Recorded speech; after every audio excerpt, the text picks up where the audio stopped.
So we created a form I think that's really lovely to have in your hand, something beautiful to hold. It's great to have captured so many of those really unique aspects of our region in this one trophy.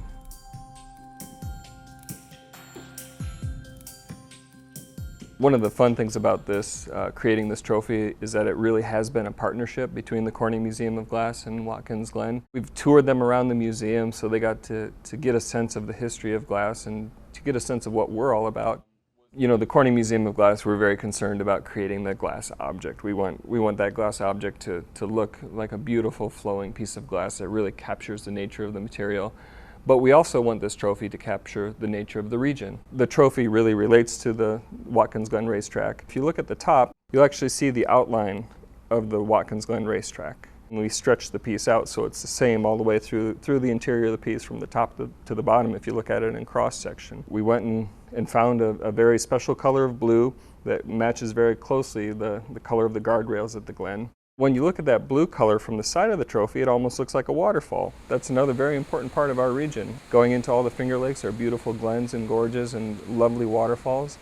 When you look at a piece of glass, especially a well-made piece of glass, it just looks so deceptively simple. Once we knew what we were doing, it only took about 45 minutes to actually complete the trophy for us to make it. But really captured in that 45 minutes is so much work to get to the point where you know it's going to turn out well. The process that we use to create this trophy, working from the inside out, working from the core out, is something that's been done historically in glass for thousands of years. We start out by gathering some clear glass.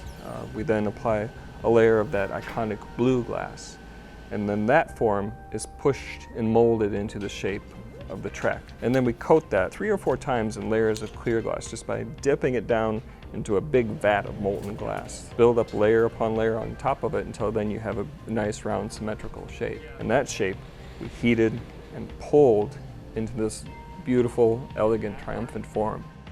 Working with the crew from the Glen, I think one thing that I came to realize is just the historical importance, and that made it even more important that we captured the profile of the track in the trophy. We knew it was a good idea, but what we didn't know was how difficult it would be to achieve, is sort of force glass into that shape. I made one mold that you could dip the glass down into, and I found that didn't work. The mold that we made that eventually did work kind of shaped one half of the track, and we shaped by hand the other half of the track. That's good. We kind of had to think differently to create this trophy because we knew what we wanted, we just didn't know how to get there. In forming this piece, we were faced with challenges that we don't typically face day to day, with new ways of shaping glass. Perfect. That's what made it very exciting to make, and I think that's what makes it a really unique trophy, something that could only be made here in Corning. Here's the race for the lead.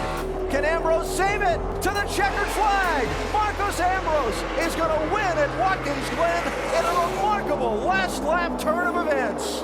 When the driver looks at this piece, he'll see that it's glass. He'll know that it's made in a region that's famous for glass, that has a history of glass. But if he looks at it a little bit more closely, he'll see that it relates right to that track that he was racing around just moments earlier.